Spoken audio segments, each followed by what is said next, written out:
What is this, like a drug dealer? Yo, homie, you wanna buy some crack? See, there's the no trespassing sign we all ignore.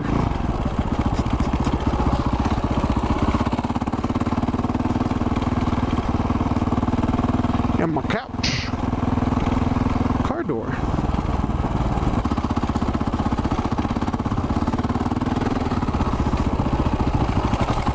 Ooh, that's a big rock. Fuck that. Who does shit like that?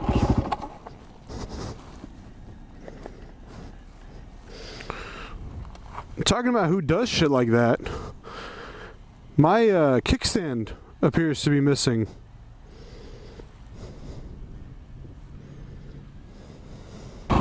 So the thing I want to talk to you guys about today is the future of automobiles and kind of how it relates to the future of motorcycles. So Mercedes-Benz recently, I say recently, I don't know how old it actually is, they released something called the, I believe it's FB0015. But anyway, it is this beautiful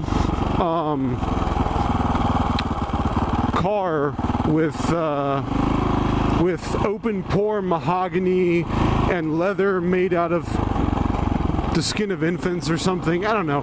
It's some like crazy tops of the standard Mercedes-Benz like S-Class replacement for dictators and billionaires type deal.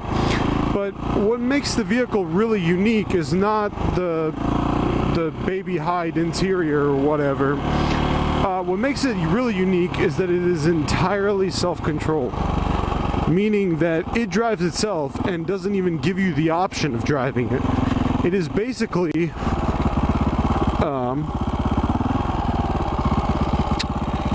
a sort of chariot for the ultra wealthy, which on its own is fine. But the problem is the technology that debuts on the S-Class today, 10 years later, will find its way into your average Honda Civic. Okay, maybe that's a bit of a stretch, but technology will find its way, into a C-Class. And another 5 years after that, it'll find its way into, a Honda Civic. And a lot of people would say, whew, this is a lot wetter than I thought it would be, considering I don't really remember having a bunch of rain. But you might say, so what, Max? Big fucking deal, right? Well, I mean, driverless cars are coming. There's just nothing we can do about that. My problem is what that means for motorcycles. Because while a driverless car is both cool and coming, a driverless motorcycle, I haven't even seen plans for such a thing. And quite frankly, the whole point of having a motorcycle is to ride it. I don't see much of a reason to have a riderless motorcycle. I'm sorry, a self-driving motorcycle. Right? I mean, you might as well be chauffeured in mahogany or whatever. So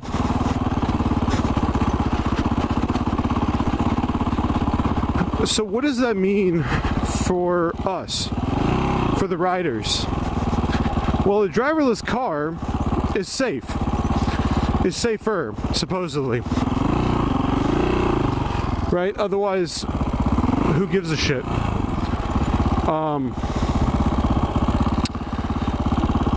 And while it is safe, and safe is cool, I like safe. I mean, can you imagine not having to worry about some asshole in an F-150 running you over while you're just trying to ride and mind your own business because he's texting or whatever.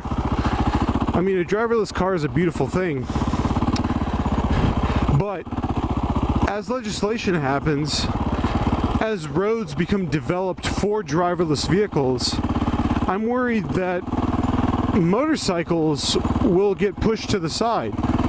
Because at some point, if you have a predominantly, for instance, certain things are now available only on smartphone apps. Okay? Why is that? Because pretty much everybody in the US has a smartphone, and the companies that develop those apps, if you don't have a smartphone, then we're willing to lose you as a customer. So what happens to the roadways, right? I mean, what happens the day we say, okay, all major roadways are now driverless only? What happens to motorcycles that day? Because there is no, I mean, unless somebody develops a driverless motorcycle, but to be honest with you,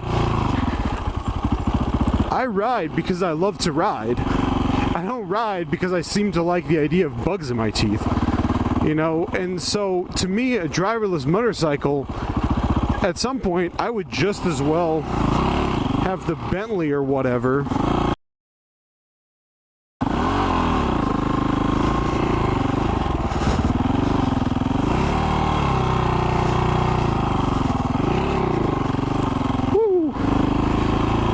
I mean, at what point do they say, sorry, motorcyclists, you're only allowed to go on the track, or you're only allowed to go off-road, because we can't have you on these driverless roads, because these cars are designed to work and communicate with each other. They can't work with you because you can't communicate effectively to them, or you're too unpredictable. I mean, what happens that day? Some of you might say, oh, you know, you're just being one of those fucking, like, technophobes. But the truth is, if you know me, you know that, you know, at least when I can afford it, I love having the latest and greatest toys. I love testing new technology. I love being there to throw in my 2 cents about something so that it gets developed to be even better. I am very much that guy. To me, that's part of the process. I love it. So believe me, I am all for the development of driverless cars. I'm just worried that we as a ooh. Ow, that hurt. I'm just worried that we as a motorcycling community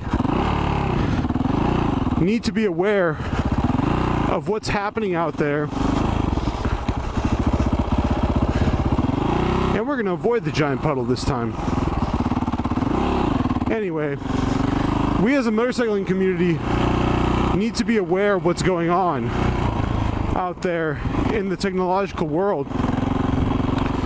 And you know, we need to make sure that, at least from a political and social media standpoint, we encourage the development of these new technologies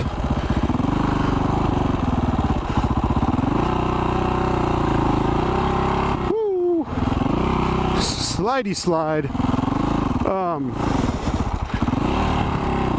We encourage these new technologies while still being informed, you know,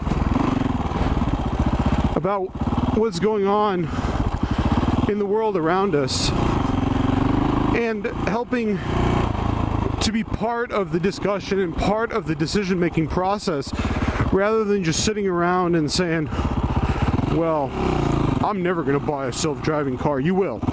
One day, you won't have a choice. And it'll be wonderful. You'll be able to check your email on the way to work without worrying about running down somebody. You'll be able to travel at greater speeds on public roads without government interference. You know, I mean, there's all sorts of of pluses and minuses going on with this. But the truth of the matter is, we got to be prepared, and more importantly, we got to be ready and willing to make a difference, you know, because nobody ever asks you your opinion. Everybody's got their own agenda, and no one is ever going to ask motorcyclists what they think about self-driving cars.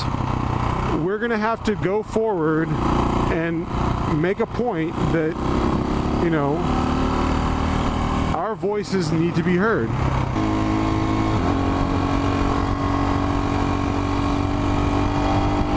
So I don't know what the future has in store for us.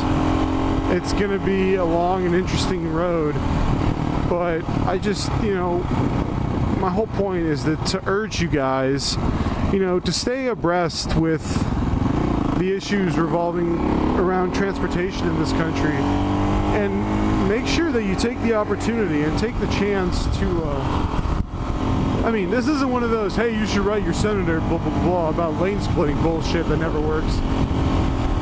It's just, we are a fairly small and easily crushed organization, because there's a lot of disparity between the supermoto guys and the sport bike guys and the cruiser guys, but the truth is we all have the same interests at heart, the ability to explore the world on two wheels as we can. And you know, as the future progresses, it's important that we keep in mind that just because we have the freedom to do that now doesn't mean that that freedom will be there always. And again, I'm not doing the whole you need to be vigilant blah blah blah blah bullshit, but keep an eye out, because you know, it's not movie stuff anymore. It's not 50 years from now stuff anymore. It's probably within the next decade, we're going to see the first production for sale self-driving car. That would be my guess. So by 2025, you will see, I mean, it'll probably be a two-way car where you can drive it or it can drive itself. But it will be a fully automatic, you know, self-driving car. And so, I don't know.